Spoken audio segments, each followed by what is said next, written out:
2, 1, go. Hello, everyone. We are very happy to see so many people here and welcome to this panel on transparency in qualitative research. My name is Purna and I'm one of the organizers for this panel. And I'll begin by providing a bit of context and history behind this panel. So far, efforts to increase research transparency in CHI have primarily focused on quantitative hypothesis-driven research. So there have been many events on replicae and transparent statistics in the previous years at CHI. But to the best of our knowledge, there have not been any similar events pertaining to qualitative research alone at CHI. But transparency is also important for qualitative research. So given that the CHI conference receives qualitative research submissions with varying levels of transparency, we asked, how can we set standards for transparent reporting in qualitative research submissions so as to increase fairness in the review process and ensure that submissions that are more transparent are not unduly scrutinized. And to achieve this very purpose, a group of qualitative researchers, we crafted a set of guidelines for a successful qualitative research submission for CHI in early 2019. And soon after these guidelines were posted on the CHI2020 website, there was an outpouring of responses on social media. And these responses made us realize that these guidelines needed revising based on inputs from the larger community. So 3 of us, Ignacio, Christian, and myself, who were involved in the framing of the initial guidelines, we decided to organize this panel to contribute to the refinement of the guidelines and by initiating these transparency discussions with qualitative researchers. So this is us 3. And today we have 4 amazing panelists. We have Michael Ann DeVito, who is a doctoral candidate at Northwestern University. We have Tawana Dillahunt, who is an assistant professor at University of Michigan. We have Joanna McGrinery, who is a professor at University of British Columbia, and Max Wilson, who is an associate professor at University of Nottingham. And today we'll be covering 4 main topics in this panel. First one is defining transparency for qualitative research. And second is protecting participant identities. Third, limited overlap in researchers' experiences. And fourth, supplementary materials. And here's the panel format. And following this panel introduction, the panelists will each present their stances on a subset of the topics for about 5 minutes each. And following that, we will engage in discussions with the audience. And to participate, you can either raise your hand on Zoom, or you can post questions and also vote questions up on Slido.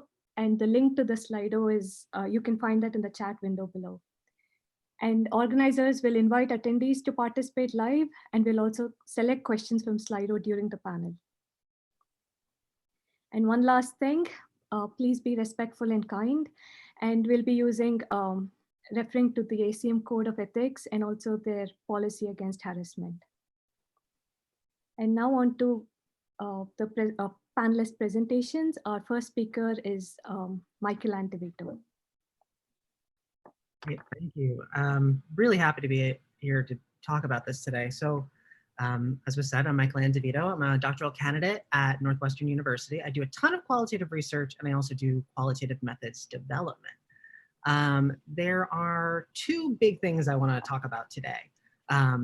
A hard, immediate shift to qualitative transparency based entirely on process, not data transparency, and better ways of assuring rigorous review of qualitative work without allowing the weaponization of the review process, especially against members of minoritized community and people doing work on minoritized communities. Let's talk about transparency first.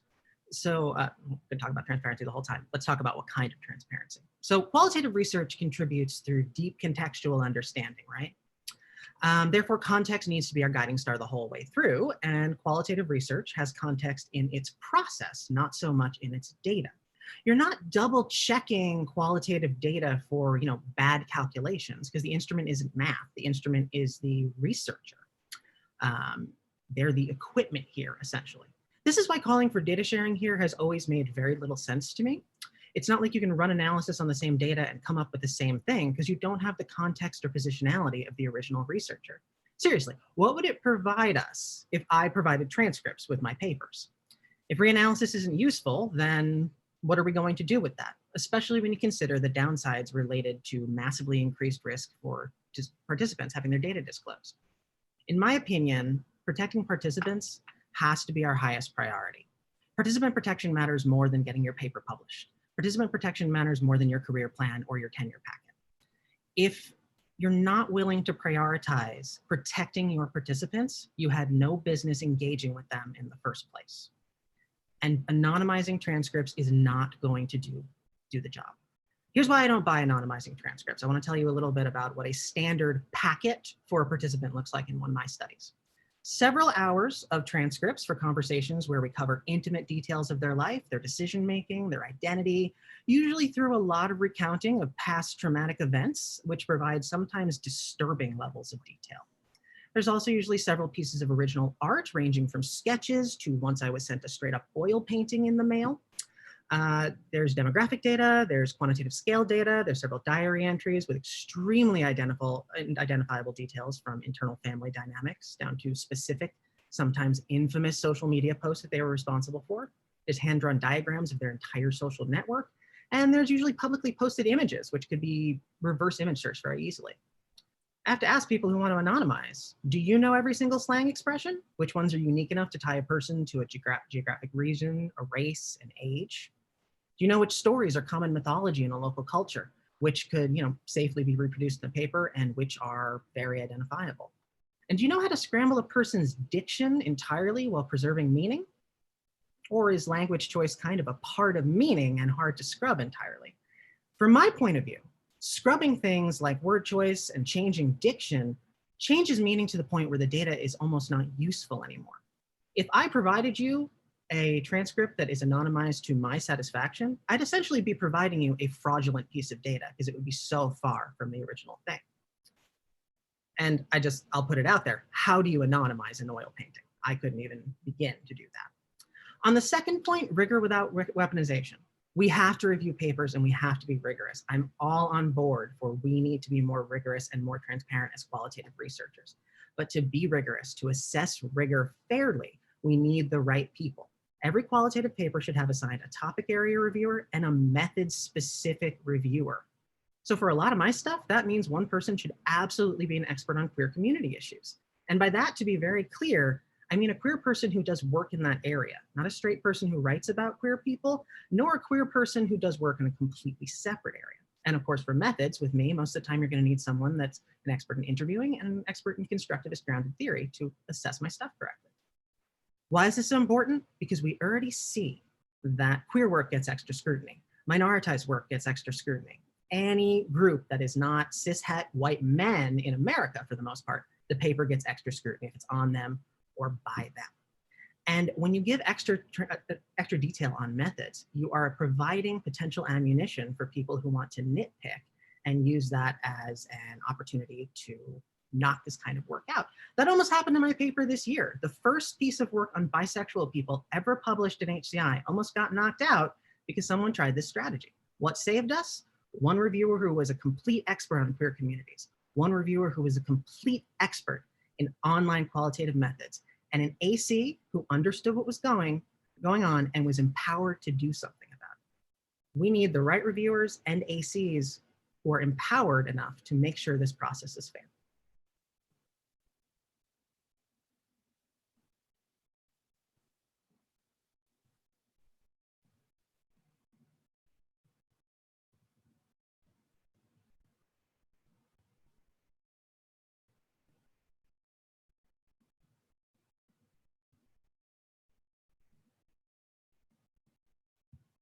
Purna, I think you're mute.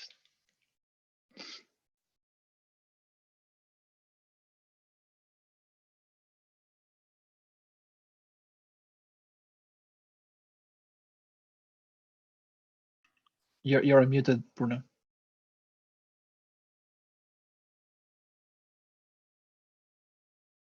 Okay, the next speaker is Tawana Dillahunt. Hi, everyone. Thanks so much for calling in. So you all saw my preview video. If you saw my preview video, I touched on this first issue, which is limited overlap in researchers' experiences. And some of the highlights from the preview video were asking us to consider our positionalities as reviewers. Michael-Ann somewhat touched on this, for us to consider using multiple fields, which Michael-Ann just touched on. So using multiple fields as reviewers, like how do we assess ourselves as a reviewer? Are we domain experts? Or are we, methodologists as a reviewer? So that was the second thing. And then more provocatively, I asked us to consider making our reviews public. And if not truly making our reviews public, asking ourselves, is this something that we would want to make public, right? So, sorry to get my slides going. So the next three topics that I want to talk about are defining transparency, protecting participant identities, and providing supplementary materials. And what I want to do is kind of think about the research process in this diagram. So I define transparency, or I think about transparency as something that requires us to think about this research process and clearly explaining what we did or what we didn't do and why, and being open about what lens, privileges, and or biases that we're coming into the research with. So in thinking about each of these stages, if we talk about, let's say, participant recruitment, are we allowing others to assess, are we providing information enough for others to assess whether we recruited in a way that was fair, that was equitable, or are we actually addressing our research statements? I also want to call out that there are different types of qualitative research. So not everyone recruits participants. It could be choosing a recruitment site, or a site, not a recruitment site, but just thinking about a research site in general. And transparency requires us to think about providing enough information for others to assess whether or not, or to assess why we chose our site or chose our process of recruitment. Transparency also requires that when we describe our data collection process, that we're providing enough information, again, to show that we collected information or collected our data in an equitable way, in a transparent way, and again, justifying why we're doing this. Are we collecting data in an unbiased way? What's our power? What's our privilege in collecting this data? Data analyses, being transparent in our analyses, again, requires us to be clear enough for others to understand why we chose the process that we chose. Again, where our biases coming in our data analyses. Same thing with our interpretation of findings. It might cause us to question our positionality because, as Michael-Ann mentioned, we're each, if someone else were to interpret my findings, they may do so differently just because of the different positions that we hold, the different identities that we hold. And if you're a researcher who brings in, if you're thinking about theory, or if you're making theoretical contributions, what other theories did you consider? Why did you frame your findings or frame your work in the way that you frame them? So this is how I think about transparency.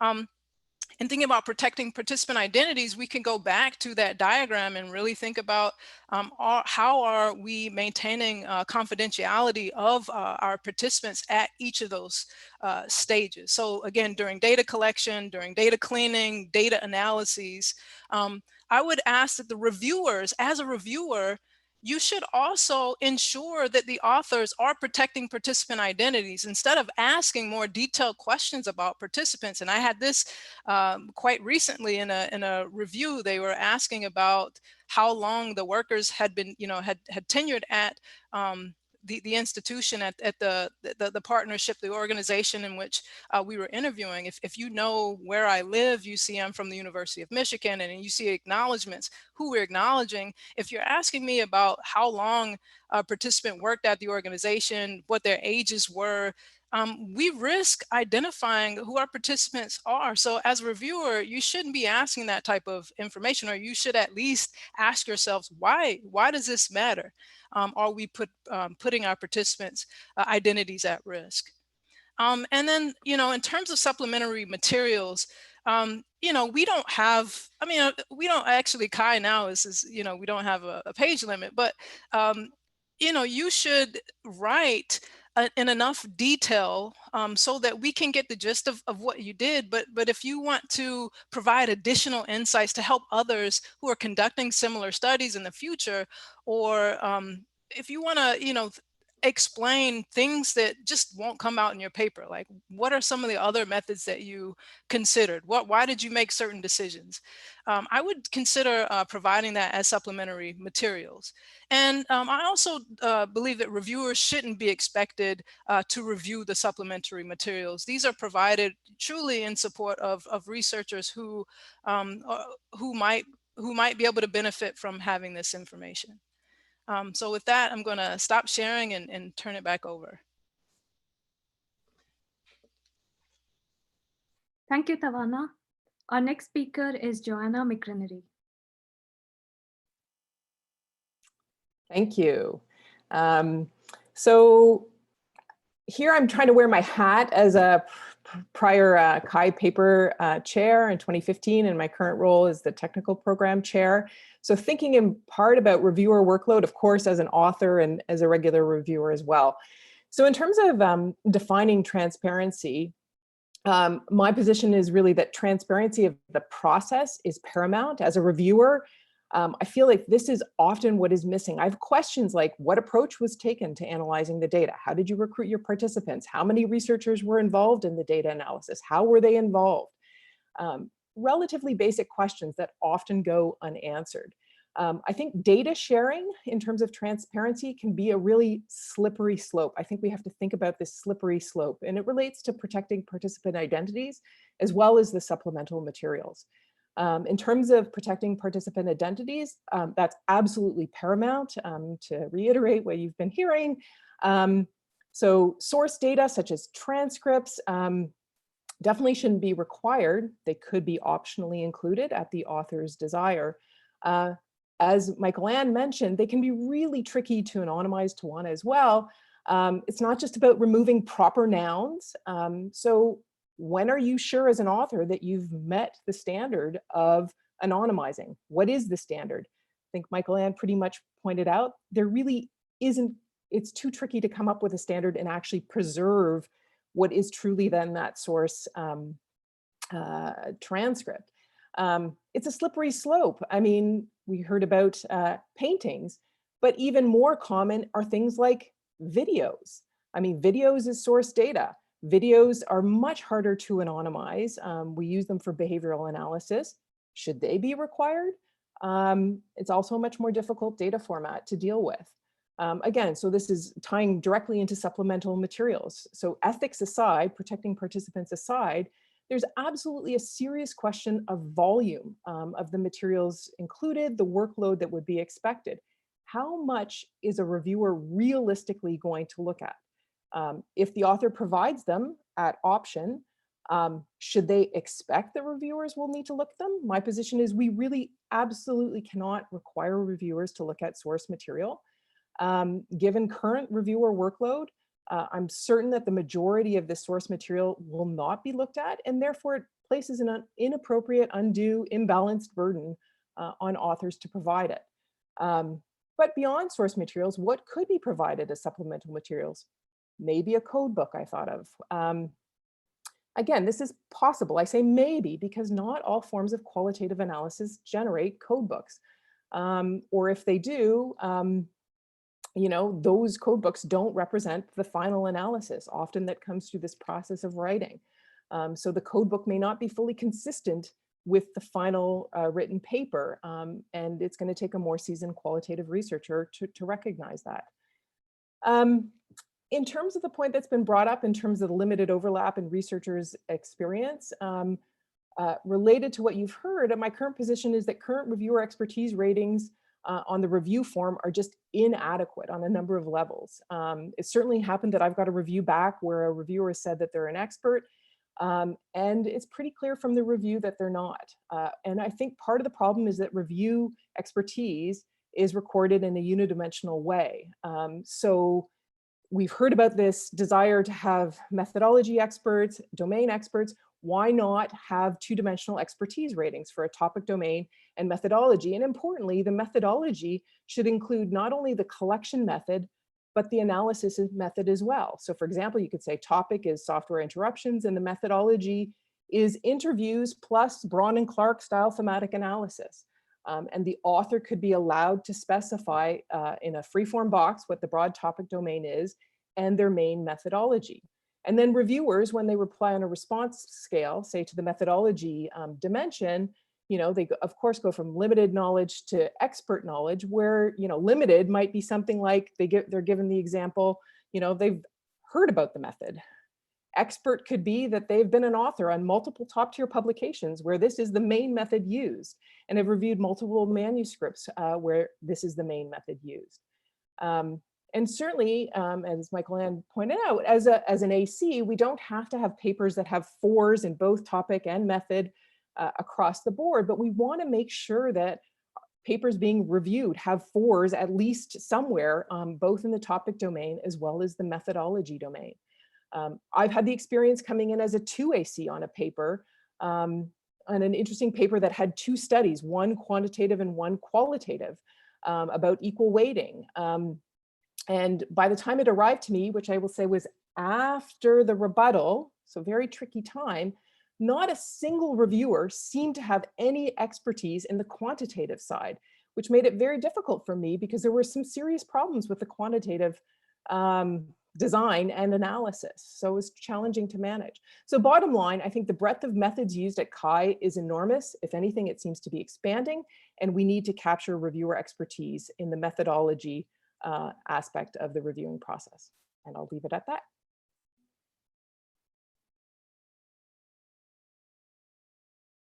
Thank you, Joanna. Our next speaker is Max Wilson. Okay, hey everyone. So that's quite daunting to follow, lots of great points. So yeah, I'm Max Wilson. Interestingly, I would say I'm primarily originally a quantitative researcher, but over time I've been involved in various projects that have gone through qualitative methods. So a lot of the experiences that people have shared so far, I haven't directly experienced myself. In fact, I've had quite positive experience with one paper recently. I'm also here because I was involved in the Replicae workshops and discussions and panels a few years ago. And for me, that was interesting because we did not manage to get this kind of level of engagement from qualitative researchers with the way that we started there. And that's because we started from my own naivety with very straight, like quantitative words, even in the way we projected it. Now, recently, we had one paper where we quite confidently said at the end that we have not made the data set available due to concerns over protecting the anonymity of our participants. And I believe I was also invited partly because we made that just clear statement at the end of our paper. And we felt that way partly because it's been a conversation we've been having with the funding bodies in the UK for a while. Any funded research from our funding body requires the data that we produce from the research to be made available afterwards. We've said that that's just not always possible for the reasons that have been outlined here. So I would summarize it further by saying that, in my opinion, the ethics should always outweigh the transparency. And where ethics isn't a blocker for it, then transparency, great. But ethics, I think, should always be the top priority. So this is, I guess, yeah, partly like a picture is what 1,000 words, and a transcript is how many thousand words. And if they're, as Michael Ann said, very sensitive topics, then we have very revealing pictures about people. From the other area of my research, the example is the AOL dataset, which was, a large dataset, just logs from search engines, which was used to trace down individuals and who were then approached in their own homes. So the same kind of insights when coordinated just become available. And I agree that selectively anonymizing transcripts sounds questionable. And in the end, what you get to is samples of data, which is indeed what you report in your paper. Yeah, strongly asserting that ethics should outweigh transparency. In terms of defining transparency, I've always been really pro facilitating transparency, more so than mandating transparency. And I think that's where part of the question comes into play. Certainly when it was seen at things like the CHI steering committee, there was lots of questions about how this would be used by reviewers without the guidance being more carefully considered by a whole community, which is great, which is why this is being discussed in this panel. But you need to be careful that people don't say, oh, you're supposed to have given your data, reject, even though it's great work and you can't give your data. So this is a strength. What's interesting is that I went through the questions that were in the pre-panel questions, and there was people experiencing the opposite, where they'd made that data available and then they were scrutinized, which is something I've not directly seen myself. But if we're going to share detail about methods, I agree that the content should be captured in the paper that's necessary to make that decision. And now that's especially easy that we have no page limit for the next, well, for the foreseeable at CHI when submitting papers. And this additional material, which should be about process instead, can be for interest for people who want to understand, who maybe want to investigate further, cite the work more, understand better how they did it, learn from it, is all brilliant if it's facilitated, but not mandated. What I find interesting is that harder than saying in guidelines, we must do this, we should do this, what I feel the community needs, and this is, so I had this slide here, which I didn't show.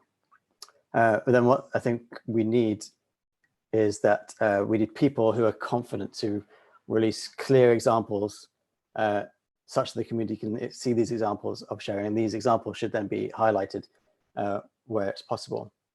And that requires two things. It requires researchers boldly taking steps that they think will work and will be accepted by the community, but it also requires the freedom and openness within the community through the reviewers to accept what people are doing. So as much as we facilitate transparency, we need to facilitate reviewers knowing what they should do with information, what's encouraged and what's acceptable in terms of not doing things. And we need both of these for this to be a success. So one resource I reckon we should fully produce is examples of sharing that are clear to the communities and can be followed. Like, for example, we have the list of papers that might be in a subcommittee. And with that, I will finish.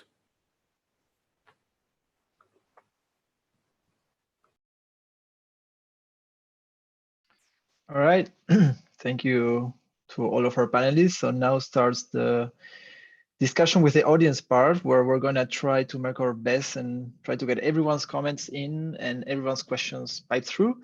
The way we're gonna do this is either, if you want to participate, you can either raise your hand on Zoom. We're gonna be paying attention to who raises their hand, and you can ask a question live, or you can use the Slido to ask questions. We see there's a lot of questions right now, so that's good.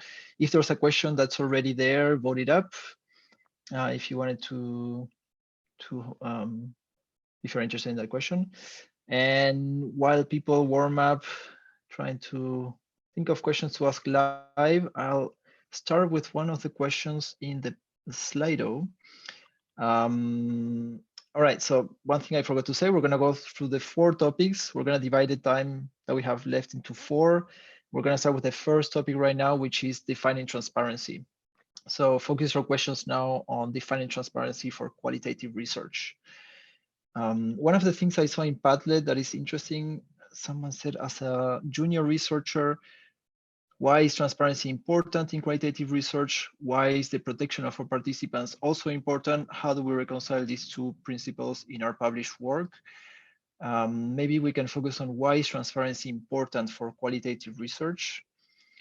I don't know if one of the panelists wants to explain briefly why do we need transparency in qualitative research?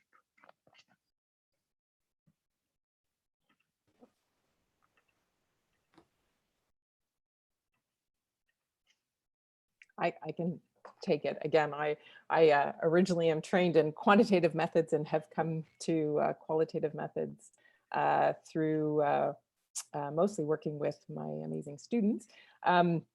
So what I've learned in this process, much like Max, so what I've learned in this process is why transparency is important is it points to really important things like rigor and credibility. And when we're trying to assess the rigor of a piece of qualitative work and the credibility of that work, we need insight into how that work was conducted. And that's really what transparency for me is about. And as Tawana elegantly pointed out, it's everything from sort of the positionality, the recruitment of participants or how we sourced our participants, all the way to how the analysis is done. And I think, again, for those of you who do have a quantitative background like myself, I think partially when I'm trying to reconcile it in my head, because they really are very different. There is not a one-to-one mapping, but I kind of feel like transparency, if you were to run a quantitative study and then just say, oh, the result was significant, P less than 0.05. I have seen this in papers, by the way. And it's like, well, what statistic was run? What were your factors? What were, and if you don't know what statistic was done, and by knowing what statistic was run, then you know what assumptions that makes on the data and so on and so forth. You have a sense of the credibility, the validity of the analysis done. And so when I think about qualitative, I do think about the credibility, the rigor. And so we need that transparency into the process to assess that. Yeah, to piggyback on what Joanna just said, I mean, when you asked that, credibility was the first thing that came to mind. And in fact, a lot of the questions that I'm seeing on Slido, the root of some of these questions, is credibility. Like, how do I know if a quote was cherry picked or not? I mean, that signals to me that you don't trust something about the work.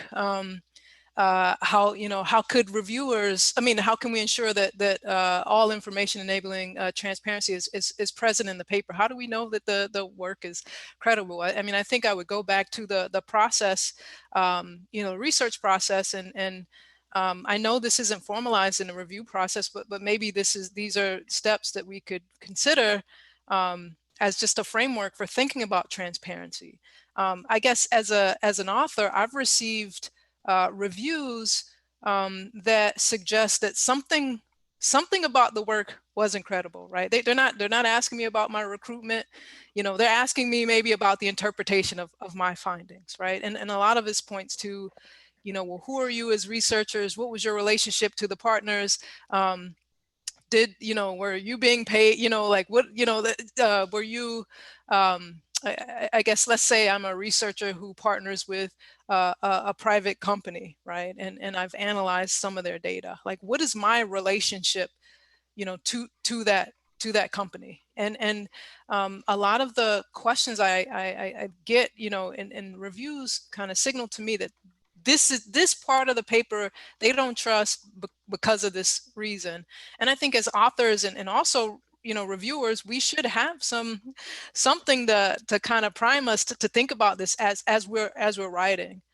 And that's all I'll say about that. I mean, I can talk, I can, I can say that we've done member checking as a qualitative researcher. Sometimes we take the data back to our participants, as a way to correct, and we've described that process in our work. I'm submitting an article to another journal, and I saw, and it was a new journal to me, and I saw other publications that actually had a section called trustworthiness, and I'd never seen, I've never seen that in CHI, but it's really credibility is what Joanna said. Yeah, we're gonna take a question from the audience. Oh, sorry. Did you want to add something, Michael?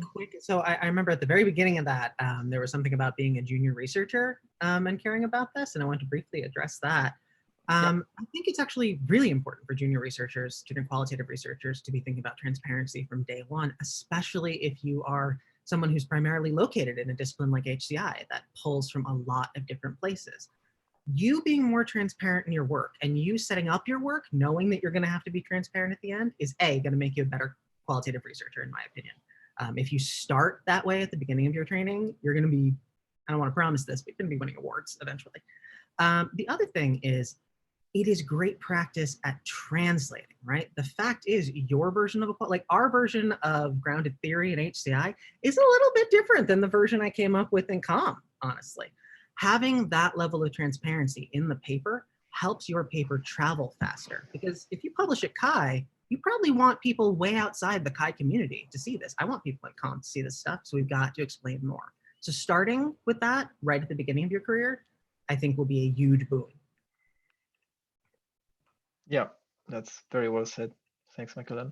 We're going to take a question from the audience from Steve Harrows. Steve. Yeah, thanks, Nacho. So really interesting a panel. Thanks all of you guys. I think Tawana hit kind of the nail on the head when she said credibility is sort of a key issue here, a key rationale behind transparency. And so I kind of maybe want to sort of send out this question of how can we sort of dissociate the notion that in order to be transparent, you have to violate subject privacy. That is that association is something that I kind of disagree with. I would argue that it's totally possible to be transparent by saying the reason we can't share something is that the it's yada yada yada. That is a valid form of transparency.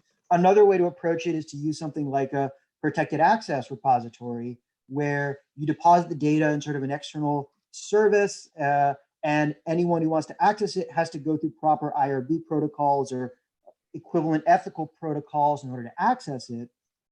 And what that can potentially do is allow readers to know that if someone does have the kinds of concerns and credibility issues that Tawana was talking about, that they can go through a process to scrutinize your interpretation to see if you were cherry picking. And so I wonder if there's a way to sort of pull apart the notion of privacy concerns combined with transparency. Can I speak to that quickly?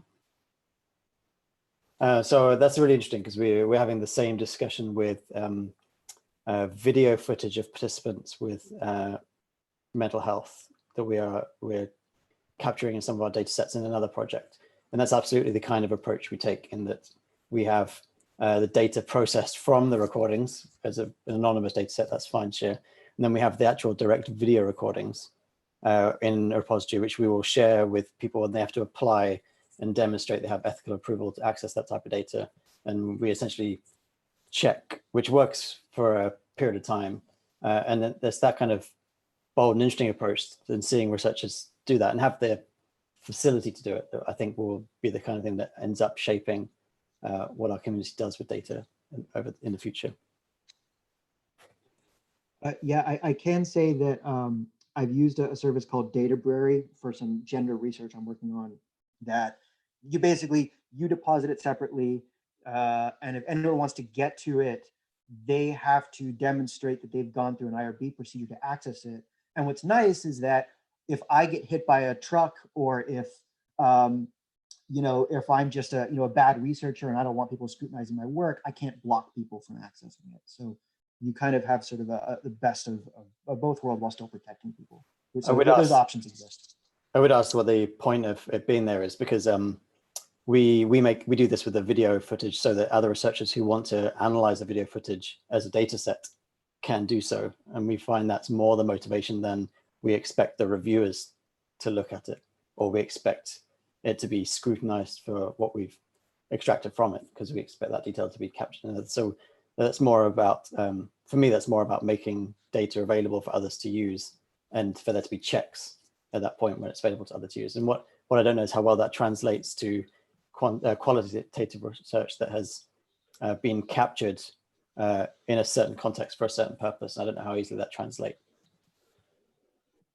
Yeah, I'd actually say that the reviewer's job is not necessarily to scrutinize, but to ensure that it can be scrutinized in the future, or it can be reanalyzed or reused or interpreted potentially in a different way down the line.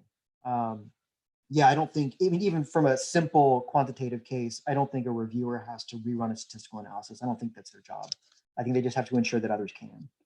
I'm not sure if other folks agree with that. I just jump in here. I almost feel like what we're talking about, this kind of is nearing equivalency, not equivalent to pre-registration for quantitative data. Like, I think creating databases with data sources that are as anonymized as possible for future study is very interesting, but I do think it's different than the review process. And I really think we have to separate it, because I do think there's levels of burden involved in authors having to put that together. And when do they put that together? Is that done at midnight, you know, at the CHI deadline, or like, when is that done? Which is just one dimension of effort and issue involved in this.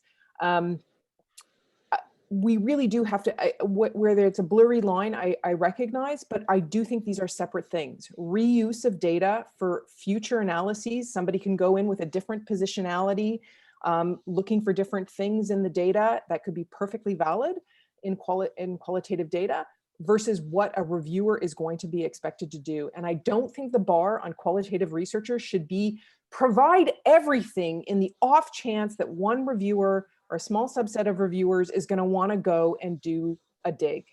I think that's inappropriate. Just a tiny comment, just to avoid confusion. Yeah, I really don't think it's necessarily the job of a reviewer to do that, but I do think a post-publication reviewer should be able to, down the, like, a year, 2 years, 10 years down the line. That's an important distinction. Thanks. Just to comment on a few of these things. So I have very divergent opinions on your ideas, Steve. The first idea, I love it, actually. I love explaining why you can't reveal this. I think that is totally legitimate. That said, when I tried to do it this past cycle, the reviewer just responded, "I don't trust you," basically. So we're gonna have to fix that. This process cannot be held up by us being paranoid about each other, right? We cannot come into this assuming bad faith on the part of every other researcher. That is going to destroy our community, if it already hasn't started eroding it, honestly. But I do love the idea of being honest about that. We just got to get reviewers used to honesty can be just as good as data. The flip side of that is your proposal for, kind of like an IRB gated way at the data still doesn't account for some of the work that we do with the most marginalized groups. I'll be very honest, when trans folks talk to me, it is because I'm trans, right? They are not interested in if an IRB thinks a cisgender person is, woke enough to get at that data. They are talking to me because they trust me, right? It is not about, do they trust my IRB? So I can see how that kind of gated access would work for some stuff, but we have to be very careful to not make that some sort of required thing, or even something that's so standardized that we treat it like a requirement, because the work on the people that need the most help is always going to be the stuff that cannot go in one of those databases, because early research in any area is a lot of trust between 1, 2, maybe 3 researchers and a group of participants that is used to being abused by the research and academic system. We got to be careful about that. Yeah. All right. So in the interest of diversity of topics, let's try to move on. Quick note, I said at the beginning, we're going to do the 4 topics separately. That's a bad idea. Let's just keep going with the flow and see what comes up next. All right. I'm going to give the, I'm going to unmute Ulrich Links. He's going to ask a question. So go, Ulrich. Hello, everyone. Yeah, thanks. This has been really, really, really interesting so far. So I would like to ask a question as from the perspective of an early career researcher. So I just finished my PhD, and it seems that you're all very much in agreement when it comes to sharing of the actual data. And that's also the hard problem. But the very, very practical problem that I've been having when I've been doing my research is that I've been trying to build on other people's, I mix a lot of methods in my research, and I've been trying to sort of copy what other people have been doing in previous CHI papers for my work. And what the stumbling block is not so much the data, but it's that the materials that people have been using. People not putting up the questionnaires that they've the survey questions they've been using and stuff like that. And for example, when I do qualitative analysis of the kind of themes that people talk about in the same topic, what happens is that you'll often go through these transformations, right? Well, you have these different you have these codes that you will then, reform and condense in different ways. And it would be so an amazing help if other people sort of shared sort of snapshots of how, what their different hierarchies of codes look like at different points. So what I'm missing from your discussion so far is kind of what kind of transparency is needed for us to build on these others' research productively. So we've been talking a lot about kind of assessing whether things been done rigorously and so on. But there's this whole other part that's just about what are the things that I need in order to be able to build on your research. And a lot of the time, we should be able to agree probably on sharing those, but they're not being shared a lot of the time. That's kind of where I, as an early career researcher, I have a lot of my frustrations. It's not so much about the data, actually. I'd like to quickly respond. I love your question. Thank you for that. The first thing I want to say is don't hesitate to reach out to researchers for the material, right? I've reached out to others and they would love to provide it. They provide it, no question asked. A lot of times they just didn't even think about it. I've been asked for my own protocols and I've shared them. And I'm in the process of replicating one of our own studies with colleagues outside of the US and learning all the things we didn't provide, learning about the things we didn't provide that we should have. And at this point, we're making many of those things available. A lot of it are the interview protocol that was used, the data, that was the type of data that was analyzed, we presented in our work, but there's other data that wasn't analyzed and wasn't presented in the work because there wasn't enough. and when we said that, like, we just didn't have enough data to do these things, so we didn't do it. But the colleagues wanted to know that information anyway. And perhaps that was something we could have included in supplementary material, but just didn't think because we didn't, there was nothing there at the point at our stage. The question was, who cares? But I think as Matt raised, or no, it wasn't Matt, or maybe it was Steve who said, well, in the future, what if, right? And I think that's very hard to determine at that time, which is why you should feel, you shouldn't hesitate to ask researchers for their materials and for their struggles. I agree with that. I was just going to quickly add that what I find interesting is I frequently encourage my students to take photos of themselves or the things that they're doing while they're in process, to kind of self-document in an autobiographical way. And when I take a picture of the table and them sorting through codes and categories and data, they look at me like I'm weird, like I've taken a picture of them doing something secret. So I would really encourage self-documentation and finding a way to allow people to share that. And I think that's about facilitating, not mandating. And the challenge to what Ulrich said was that that's the way I do qualitative analysis when we do it. But there's other approaches that won't produce those same things. So it's hard to expect those things when the processes are so varied, which I think other people have said. Yeah, I agree with everything that's been said so far. One thing I want to note is this is something that people are trying, right? There was a workshop at CSCW, which was kind of all about how do we actually do, it was about qualitative transparency and qualitative methods, but kind of took a turn to, okay, well, if we do process transparency, what do we mean by process transparency? Because all of us said that word today and no one said what it meant. And we tried a bunch of different things. The thing I brought was what I called a theoretical sampling log. And it was essentially a log of all the turns that I'd made based on what I was seeing in the field. And it turns out that's also a very convenient tool for anyone who wants to do the, well, that's not the study I would have run, to go through point by point and say, well, here is where you made your mistake and you killed this study by making the wrong decision that I wouldn't have made. This was the knee-jerk reaction from people that were very trying to be helpful with this idea, right? So we need to be, I think we want more of these things. We want more of these things that very clearly establish what we did, the choices we made, because they're wonderful to learn from. I would love to have a log of every bad choice that everyone else on this panel made in their past studies, because they're great researchers who I'd learn a ton from their mistakes. So if we're gonna do that, which I think we should, we need to find a way, and I don't know the solution to this because it's a big norms thing. We need to find a way to make it more acceptable to show your mistakes. You showing that you took a turn in theoretical sampling and it didn't work out, we need to ensure good faith to the point that that doesn't become, well, that's the study you should have pursued, reject, because that's what can happen right now. We need these materials, but we actually, this is gonna sound a little sappy, we need a little kindness in the community to go along with them. That said, there are some other more fun ideas that are harder to assail that I've been playing with. I do a lot of my work in MaxQDA.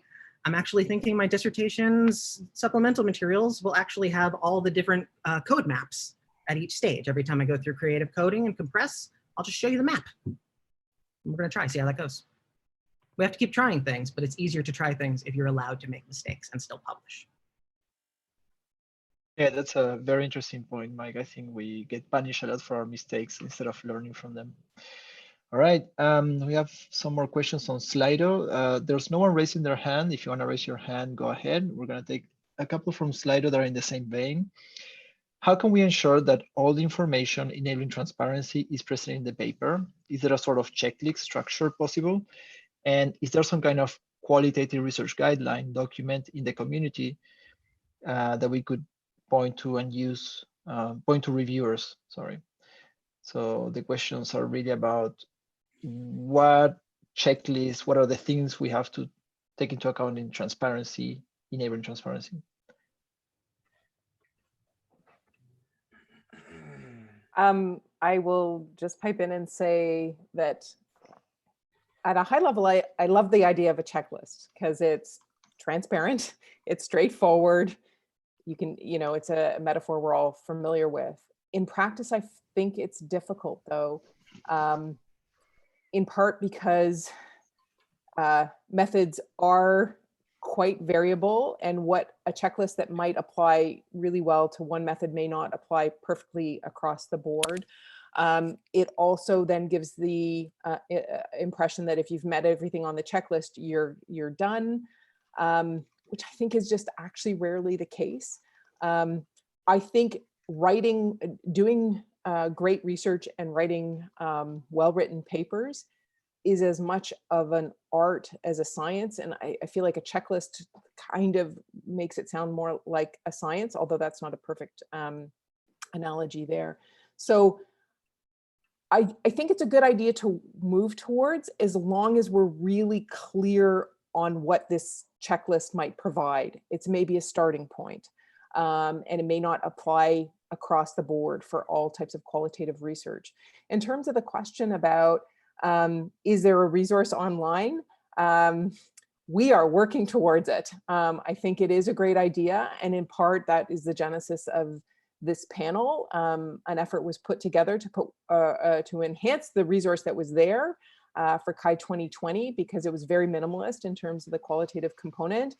Kind of rapid fire, people building on other people's work was done for CHI2020, but not in a really systematic, on the qualitative side, not in as systematic, iterative a way as was needed. And I think this panel is a step towards iterating on that resource online. It is up in there, but more effort needs to be put in. And ultimately, I think this kind of guideline-based approach, these are the things to consider type of framing, is the better way to go than a checklist. I think the other, I absolutely agree with all of that. Also, we have to consider qual work is broad and varied in a sort of an insane way. Like, we've really gotten wild with all the different qual things we do at this point. They're all great, but there's a lot of them. So I came late to the last wave of guidelines. I was one of the internet complainers who was then invited to actually take a look at the document, which internet complaining doesn't always work out like that. Thank you to those who included me. One thing I immediately noticed was that I got the impression this was written from the perspective of qualitative work is mostly somewhere on a spectrum from com-style content analysis to Braun and Clark style thematic coding. It was written, well, I don't know that it was written this way, but it seemed to not account for things like grounded theory and not account for things like ethnographic approaches so much as it really focused on stuff you could generate a code book for. So we have to be very careful when we say qualitative work, right? So my advisor is code books. If you want to go see his work, you should ask for the code book, absolutely. If you ask for my code book, you're not going to learn much, actually. You need to see my coding maps. You need to learn a lot more about my process, because he does Braun and Clark, I do grounded theory. Two very different things with very different standards. So if we do take a checklist approach, it's going to be a long checklist. I agree with everything that's said. I was thinking guidelines, use it as maybe a guideline, but we shouldn't be required to do everything. It's to help us think through transparency. Okay. So there's this other question, and this was actually, this came up a lot in the responses to the guidelines too. So qualitative and quantitative research is always like, they're seen as two separate things, but they're also like things that are common to both in regards to transparency. Like, for example, like stating researcher positionalities and their biases and so on. So like, what are these aspects that are like common to both qualitative and quantitative research in terms of transparency? And if we are to craft guidelines, like, is there a way to do it in such a way that, you know, we take into account both their similarities and differences in doing so?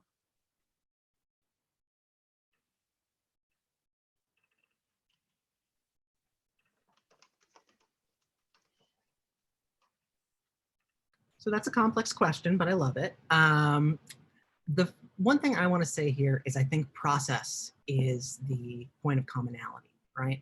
We can argue about data, we can argue about philosophy if we really want to, but ultimately we all have a process and we can all explain it, which kind of gets us back to like the core of the scientific method. You should be able to explain these things.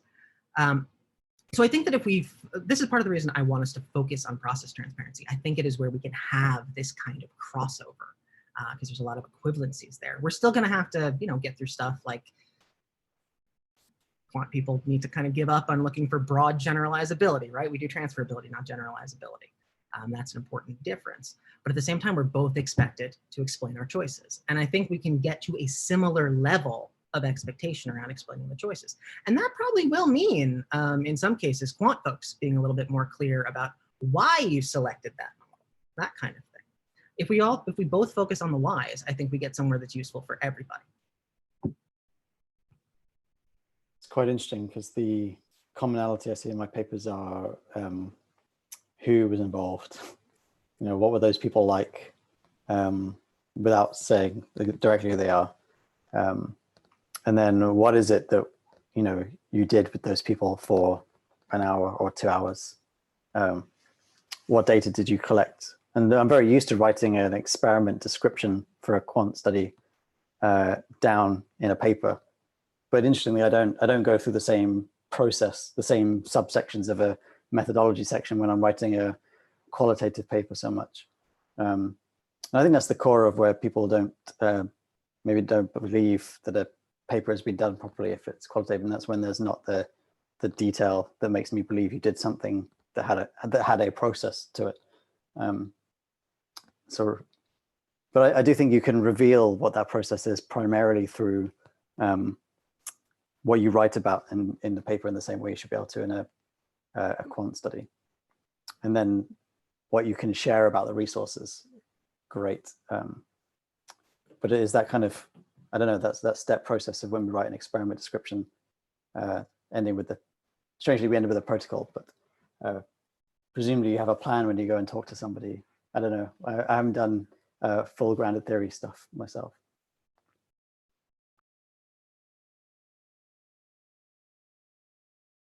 All right. Just a reminder that we're 15 minutes from ending, so keep those questions coming.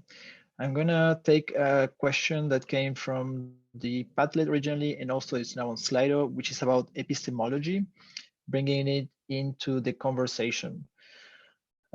So one question said, can we make epistemology a more explicit part of positionality statements, reviewer criteria, etc., to better align reviewers and authors?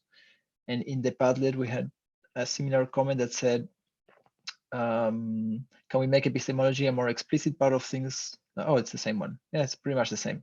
That way you don't have a post-positivist reviewer asking all sort of basic questions from an interpretivist author and potentially rejecting the paper because it doesn't fit the positivist paradigm. I think that's a great suggestion. I really do think that's a great suggestion. Yeah. We actually had an interesting experience with one of our papers. It was reviewed, it was a qualitative paper, and it was reviewed as a quantitative paper. And in our rebuttal, we basically said, all of the critiques you've made of our paper aren't valid because we didn't do what you're asking about. We did this entirely different approach, which doesn't have hypotheses, which is why we didn't state any, and doesn't have independent variables, which is why we didn't state any.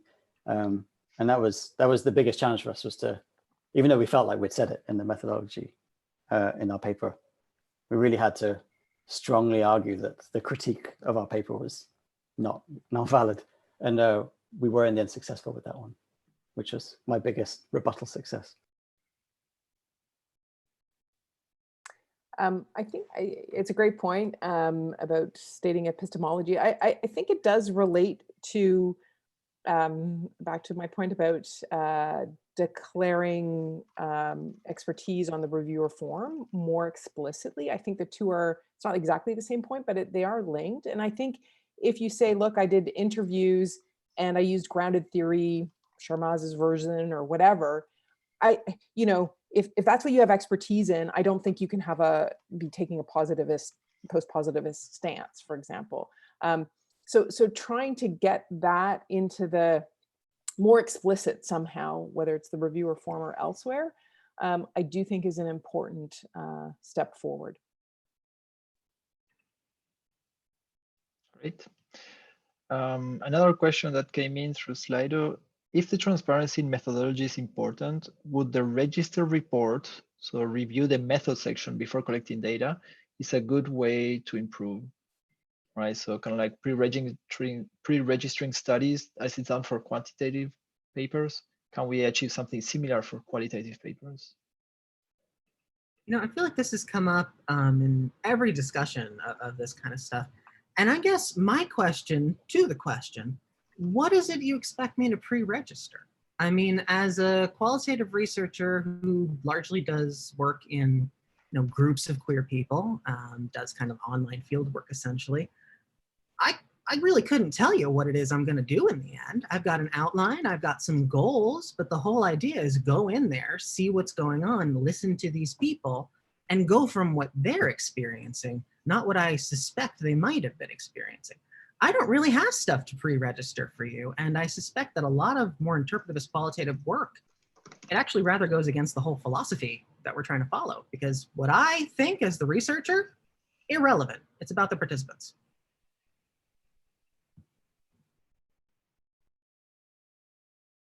Yeah, and in a similar vein, we have on Padlet a question that says, is the single round conference schedule a barrier to gradual change and teaching in the community? So the fact that the conference model of you get one shot, accept, reject, and you're done, and not kind of like the journal model where you can improve, does it hurt transparency? I think it does, but not specifically to qualitative. So I think this is it's a challenge for all methods. Yeah, but it is interesting. We have someone raising their hand. It's chat. I'm gonna pipe you in chat.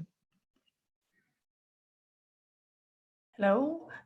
Thank you for your answer about the register report. I think that the idea of the pre-registration and register report is slightly different. That register report allows people to review your methods. And I would like to connect your answer to the previous question to your what you mentioned earlier, that you chose theoretical sampling log, and that the fact that there are many methodological decisions that you made during the process of data analysis. Wouldn't it be beneficial to actually like gradually log those methodological decisions as you go along, as you interpret the data, as you collect more data, as you get input from participants to kind of like keep this snapshot of the decisions to show the evolution of the decision that you have made, and then use that log that is pre-registered, that is kind of like registered in a certain way to show your methodological transparency. That sounds very promising. That seems like something that's worth investigating, because I have no problem whatsoever with us keeping a log, right? I actually love the idea of keeping that log. If you look at my kind of methods trail, essentially, it actually looks like an experimental researcher's notebook for the most part, with like log data like that. So I think sharing that would actually be great, and having a very distinct format for sharing that. I like the idea of it existing, but again, we run into that kindness problem and that good faith problem that I'm worried about. If that's something that the reviewers are not really digging into, I actually am ready to try that now. If it is something that the reviewers are going to dig into, we get back into, is this just a list of ways to reject my paper because you don't like the choices I make?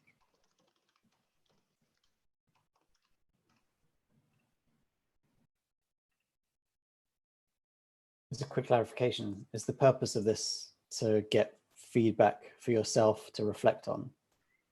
Or is it to stamp a point of record in an archive that you then have to,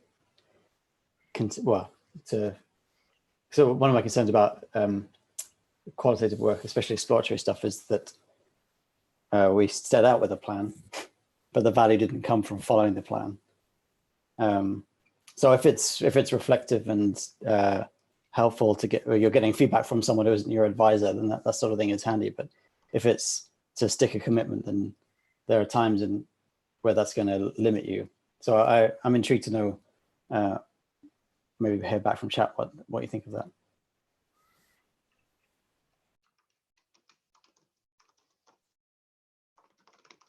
Chad, it looks like you're muted, and I had the same thoughts. My thought is that this seems quite rigid for, you know, exploratory studies, but you are muted. It seems like you want to say something. I'm trying to figure out how to unmute. Yes, I cannot unmute myself, so yeah, I need to raise my hand. Yeah. So I think that what Max mentioned is also important, that the exploratory nature, and exploratory nature is not only in the qualitative research. In quantitative research, there are also exploratory data analysis, right? And the same way would be something that people would recommend quantitative researcher to do, is that if you want to do exploratory, first state that you do exploratory analysis at the beginning before you collect data.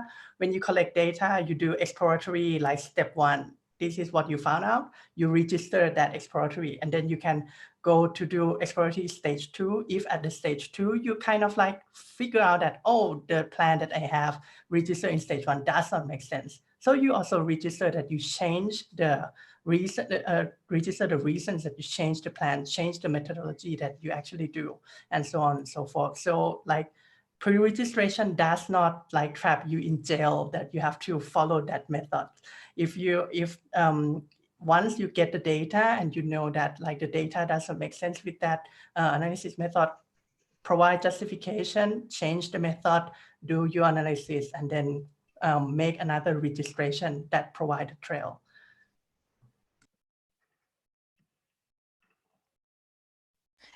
I guess for me, it just seems quite rigid. And quantitative work, aren't you? I mean, I'm assuming you have a set of hypotheses that you've gone in with. You're like, okay, here's a hypothesis. Here's how we're going to, assess the data to see if we've met our hypotheses. Is quite like I don't know. It seems like it's very procedural when I would say that's not the case for qualitative work. That is the confirmatory quantitative work. There are also exploratory quantitative work as well, that you gather a bunch of data and then you try to find correlations. So by default, you don't know what correlations are there. I see. So this strikes me as a really interesting thing to explore. But also, as we're debating it, I think this comes back to that core point we've all been making of this can't be like a standard. This can't be required, right? We can't say everyone has to do this, because Tawana's right. It's going to be too rigid for some folks. Absolutely. Some folks might decide it's their new favorite thing and it's a teaching tool. Like, I can actually see how this could be a really good teaching tool, and maybe every one of my students will have to do this at least once to get through the whole process. That would be good as an exercise. But the moment we make it required, the moment we get rid of the flexibility that makes great qualitative work, especially great exploratory qualitative work at all. And we can't lose that from CHI. I mean, CHI has been a place where qualitative work that has lasted for 20, 30 years has come out. We need to protect that. I'm intrigued at which stage this happens as well, because for someone doing grounded theory, my understanding is that that's the approach for your entire PhD. And so to document at the start, or what level do you document method, and at what stage? It would be interesting to force someone to be that reflective on their own process as they go, to identify the correct points to stamp and establish and register what they're doing. It'd be an interesting challenge to actually try and do it, and I think I would fail myself, which is maybe what I'm worried about most. I think there's an overlap with what Michael Ann was saying about the theoretical sampling log, kind of like you're logging your twists and turns. If there's something that can be thought of in advance, it might be a good idea to try to do a pre-registration for that. But again, I'm interested in knowing, I'm asking my own question, what is the purpose of that? Is it the same purpose as in quantitative research? Because in quantitative research, what you don't want to happen is that people just test for every single variable against every single variable, find a correlation, and then say, oh, my hypothesis originally was that such and such, which is very different for qualitative research, because you don't start with a hypothesis to pre-register in the same way. I mean, you start with an expectation for sure. You know what you're looking for. You're looking for something, but there is a bit of a difference, I think. But not sure what you mentioned is the confirmatory research. There is also exploratory research, and I think exploratory quantitative research and exploratory qualitative research is very similar. Right. And I'm getting some folks saying to remind that we're not talking about demanding this, but just putting it out there as a way of being more transparent.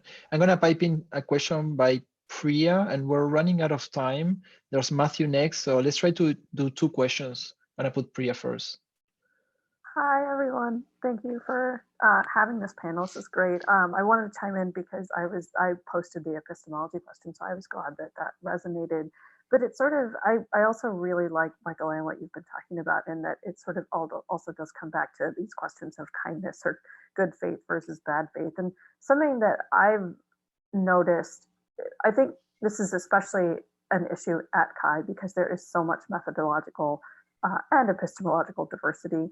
But in reviewing for CHI for the past 4 or 5 years and reviewing a lot of qualitative papers, something that I've also seen is that, and maybe this is just the papers that I've looked at, where people aren't really citing methods texts. They're saying, we did an inductive analysis, or we created a code book and we looked at everything and we came up with these themes or something, but they're not citing existing methods text, which leaves reviewers, I mean, so in that sense, I can understand why some reviewers, especially who aren't familiar with this work, are sort of wondering, well, how are we supposed to evaluate this? But then, so I don't know if that's something that others have seen, or if can some of these issues that we are talking about here be addressed just by sort of going back to the basics of making sure that papers are, doing the things like citing their methods or sort of basic things like that.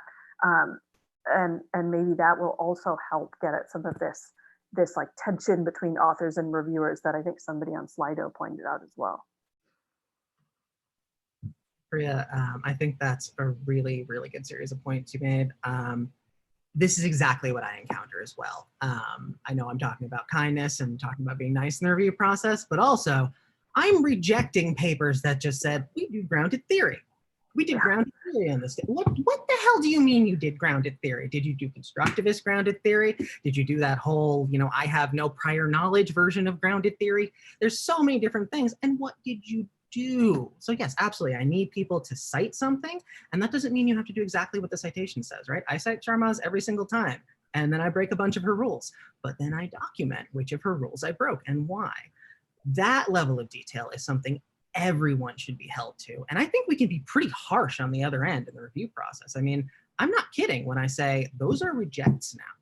I am not accepting papers that try to hand wave away an entire method as, yeah, you look at it and then there's results. That's not acceptable anymore. So yeah, I think we can match a lot of what we're talking about in terms of kindness and space with some basics that are not optional at all. All right. Last question by Matthew K. Sorry, I want cake. I don't know about you guys. Last question. I'm gonna pipe you in, Matt.